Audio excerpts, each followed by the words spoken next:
અંકલેશ્વરના યુવાને ભારતમાં ખૂબ જ અઘરી કહેવાતી ICWAની ફાઇનલ પરીક્ષામાં ઓલ ઇન્ડિયા 7મા રેન્ક મેળવ્યો। આ પહેલાં પણ જયદીપસિંહ દિલીપસિંહ ચૌહાણ ચાર્ટર્ડ એકાઉન્ટન્ટ્સની ડિગ્રી હાંસલ કરી છે અને MCOMમાં તેઓ Sardar Patel university gold medal હાંસલ કરી યુનિવર્સિટીના 66 વર્ષના ઇતિહાસમાં સૌથી વધુ માર્ક્સ આવ્યા હતા। સાગબારા જેવા ગામડાની સરકારી શાળામાં ભણી ભારત દેશની કઠિન પરીક્ષા પાસ કરીને પ્રેરણા પૂરી પાડી છે। ભરૂચનું નામ સતત ઉજાળ્યું છે। ભરૂચ જિલ્લાના પહેલા સ્ટુડન્ટ છે જેમને CA અને CMA જેવી ડિગ્રી ભરૂચમાં જ અભ્યાસ કરીને ભરૂચના સેન્ટરથી જ સૌથી વધારે માર્ક્સ સાથે પાસ કરી હોય। હાલ સુધી એમણે 12 ડિગ્રી મેળવી છે। માતા સરોજબેન તેઓ ઘણા ગામમાં સરકારી શિક્ષક તરીકે નોકરી કરી હતી। પિતા દિલીપસિંહ ચૌહાણ કોન્ટ્રાક્ટર હતા, સાગબારામાં હતા। તેઓની જયદીપસિંહ દિલીપસિંહ ચૌહાણની પત્ની રાજેશ્રીબેન પણ CA કરે છે। બંને માતા પિતા પાસેથી માનવતાના ગુણ શીખે છે, સામાજિક કાર્યો પણ સતત કરે છે। તેઓએ નર્મદા નદીના પૂરમાં હજારો લોકોની મદદ કરી હતી તો કોવિડમાં 16,000+ વધુ લોકોની સહાયતા કરી હતી। જયદીપસિંહની પત્ની રાજેશ્રીબેન પણ ટેક્સ કાઉન્સેલન્ટની ઓફિસ કરે છે અને ચાર્ટર્ડ એકાઉન્ટન્ટનો અભ્યાસ કરે છે। એમના પિતા દિલીપસિંહ ચૌહાણ છોટાઉદેપુર અને નર્મદાના ગામોમાં બાંધકામ કરીને વર્લ્ડ બેંક તરફથી જે તે સમયે બેસ્ટ બાંધકામ કોન્ટ્રાક્ટર એવોર્ડ માહિતી મળ્યો હતો અને સન્માનિત કર્યા હતા। મારું નામ ચાર્ટર્ડ એકાઉન્ટન્ટ જયદીપસિંહ દિલીપસિંહ ચૌહાણ છે। ગઈકાલે ICWની એક્ઝામમાં મેં CMAની ડિગ્રી હાંસલ કરી।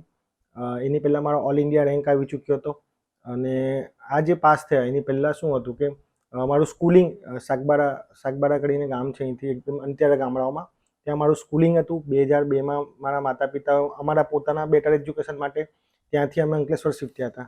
એથી સ્ટોરી લઈ કે એક નાના ગામડાના છોકરાઓ પણ કંઈ હાંસલ કરી શકે છે ને એવું નથી કે તમે બહુ સારું શિક્ષણ તમારું બેઝિક લેવલ પર જો મળી ગયું હોય તો આગળ તમે ના કરી શકો।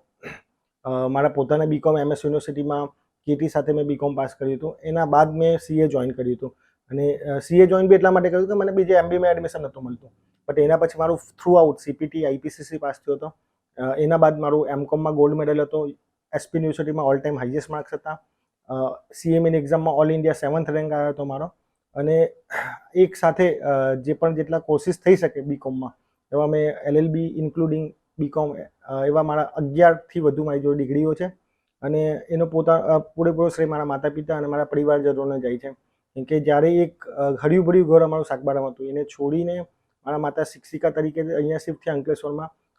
તે ટાઈમે તો અમે આદિત્યનગરમાં 1 BHKમાં ભાડાના ઘરમાં રહેતા હતા અને it's part of the life કે સ્ટ્રગલ એ કોમન વસ્તુ છે, બટ વસ્તુ એ છે કે તમે સ્ટ્રગલની સાથે અગર મહેનત અને ડેડિકેશનથી તમે જો જોડાયેલા રહો તો સતત પરમાત્મા તમને કોઈને કોઈ સિદ્ધિ અને તમને જે બી તમને સક્સેસ જોઈતી હોય લાઈફમાં એ તમને ચોક્કસ પૂરી પાડે છે। તમારો શ્રેય કોને આપશો તમે? મારા માતા પિતા, મારી વાઈફ, મારા ભાઈ અને મારા ગુરુજનો જે મને થ્રુ આઉટ હેલ્પ કરી છે, જેમણે નોટ એજ્યુકેશન ફિલ્ડમાં મારા આધ્યાત્મિક ગુરુ નારાયણ સ્વામી, એમણે મને જે રીતે મેં મેડિટેશનમાં કે ડિપ્રેશન, દરેકના લાઈફમાં આપણે ત્યાં એવું છે કે ડિપ્રેશન એટલે ખાલી તમને કોઈ ગાંડા થઈ ગયું, બટ ફેલિયરના સાથે તમે એક સાથે તમે જ્યારે બહુ બધી ફેલિયર જોતા હોય તો તમારે થોડો સેલ્ફ કોન્ફિડન્સ જાય, તમે આધ્યાત્મિક કરતાં બી તમે પોતાની સેલ્ફ રિયલાઇઝેશન પર જે વખતે જતા હો તમે તો તમને કોઈ ગુરુની સતત તમને જરૂર હોય। એના સિવાય પણ ઘણા મારા મિત્રો એક આર્થિક પરિસ્થિતિમાં સારી જગ્યાએ પહોંચી ગયા છે, બટ એક ટાઈમ હતો કે આર્થિક પરિસ્થિતિમાં તકલીફ પડે કેમ કે એ કન્ટિન્યુઅસ તમે ફેલર અને એ જોતા હોય। એના પછી આજે સારામાં સારી કોલેજમાંથી પાસ આઉટ કર્યું છે, મેં સારી ઇન્સ્ટિટ્યૂટમાંથી ટોપ કર્યું છે। તો તમે કઈ ડિગ્રી મેળવી છે, કયો રેન્ક છે અને એક સામાન્ય વ્યક્તિને આ પાસ આઉટ કરવા માટે કેટલી?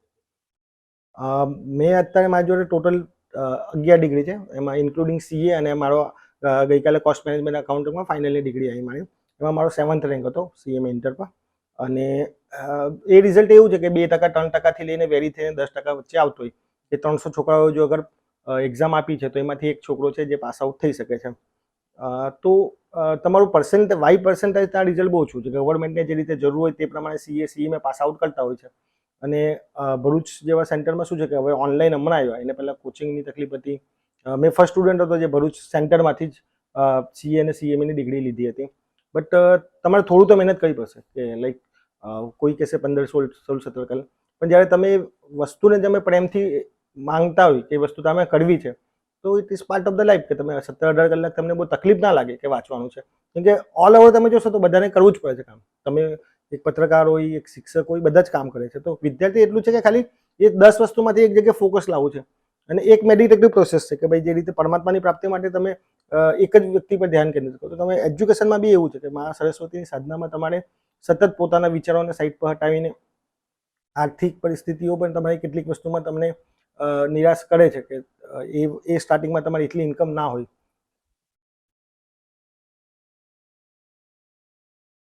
સિદ્ધિ તેને જઈ વરે જે પરસેવે નાય, એ કહેવતને ચરિતાર્થ કરવામાં જયદીપે કોઈ કસર રાખી નથી. સાગબારા જેવા અંતરિયાળ ગામમાં જ્યાં પ્રાથમિક શાળા જેવી ગુજરાતી માધ્યમની શાળામાં અભ્યાસ કરીને જ્યાં હું શિક્ષિકા પોતે એને પ્રાથમિક શાળાનું શિક્ષણ આપ્યું છે, અને ત્યારે જ એ નાનપણમાં મને લાગતું હતું કે મારું બાળક કંઈ ને કંઈ જીવનમાં આગળ વધશે, અને તેણે 11 જેવી વિવિધ ડિગ્રીઓ મેળવીને CA જેવી જે કઠિનમાં કઠિન ડિગ્રીઓ લીધી છે. હાલમાં જે એને ડિગ્રી મેળવી છે કે ICW, એ ઇન્ડિયા લેવલ પર એનો 7મો રેન્ક અને ભરૂચ જિલ્લામાં એનો પ્રથમ નંબર પ્રાપ્ત કરીને અમારું માતા પિતાનું અને અમારા પરિવારનું ગર્વ એણે વધાર્યું છે, અને એની અમે આનંદની લાગણી અનુભવીએ છીએ.